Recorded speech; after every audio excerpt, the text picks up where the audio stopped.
Today I scored this washing machine motor. It was dumped in a skip. So I, with a friend, we got this out. It was quite easy to get out actually. And then so now what I've done is I've just wired it up on the bench. I don't know if you know about universal washing machine motors, but basically you can run them on AC, on DC. In fact, if you're running on AC, you need really a sort of microcontroller unit to get the right setting so that it doesn't just go bonkers, because these things will rev really high if you put 240 volts across them. So you need to step down that voltage, that AC voltage. But an easier way is just to run it with DC. I mean, they run just as well with DC. So what I've done here is I've used a variac, and what I've done with the variac, I've just put this is like a really simple box. All it's got in it is a full bridge rectifier. So I've got the AC and I've fully rectified it. So I haven't smoothed it. You don't need to smooth it for this. So I've just put it through a bridge rectifier so that it's all positive voltage.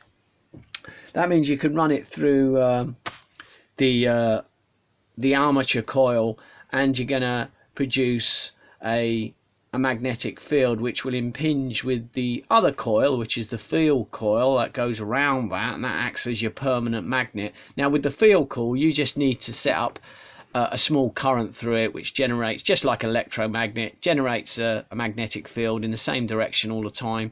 So what I'm going to do is just I don't know if, yeah, I can see, you should be able to see there that that's what I've set there is the voltage and the current. The voltage is at the top. You see it's about 0.7 volts.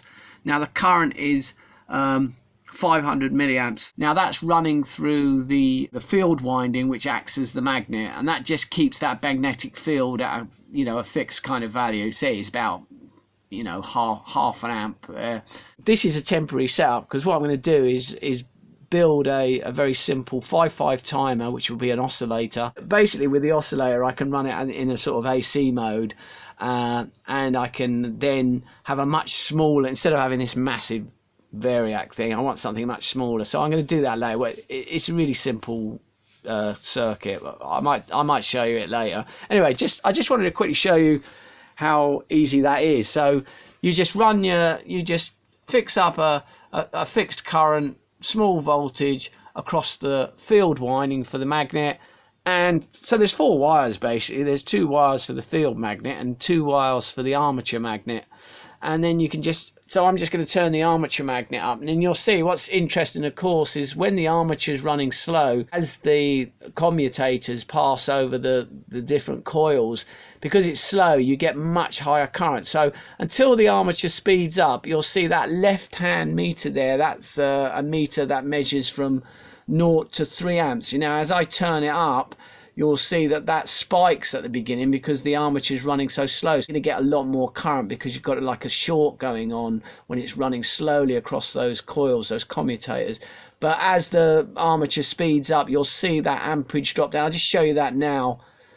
So you can see there's the amperage, it's gone up. Do you see it's gone up? But then as the motor, you can see here, you can hear the motor as it speeds up. Then of course you haven't got such a short circuit, and you can see there the amperage is dropping. So anyway, let's just back it off again, and I'll show you the motor spinning. So I'll start that up again. Now you heard the motor, I'll just show you. I'll put a bit of tape around there just so you can get an idea. Also there's bits of paper and Jopsum flotsam on the background there, so you can see the kind of effect of that that's just a bit of electrical tape. I want to show you give you some idea how fast that's going round, because you'll see that lot start blowing about a bit. So we'll turn that up, and as I say, at first a lot of current flowing through the armatures, but I've got a 3 amp fuse on this variac, so I will try and speed that up quickly because I don't want too much current going through. So we'll wind that up quite quickly. And right, so now I've just set that. Now of course with these kind of motors it takes a while for them to come up to speed. You see that paper now beginning to flop about. Now let me show you, that's not a lot of voltage on that armature. You can see, look, the voltage there, it's hardly registering. It's about 10 volts or something, and the current that's going through the armature that's almost 1 amp. So there's a fair bit of current. If we turn up the voltage a bit more, then we're going to get more current flowing through. Now you can see, you might have a job hearing me talk now, and you can see in the background there, things are beginning to move around a bit. So let's turn it up a bit more.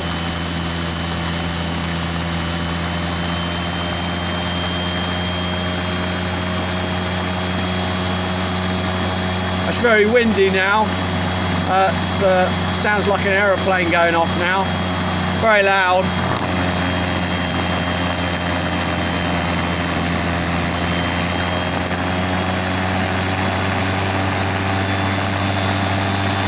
I don't know if you can hear me now. That's very, very loud now.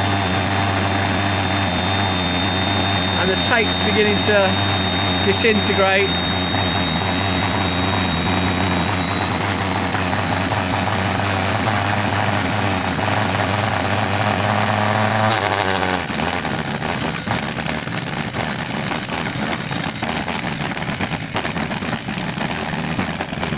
Turn it down. So the thing is with these universal motors, once they start going, they'll just accelerate and accelerate.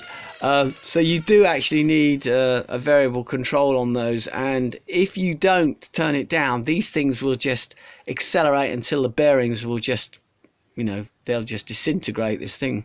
That's the interesting thing about these machines. But this particular machine can go much, much faster than that. It's up to 17,000 revolutions per minute. So that was like really slow there. I mean, I wasn't hardly doing anything there with the voltage across that. I think I put about, let me see how much voltage I put across that.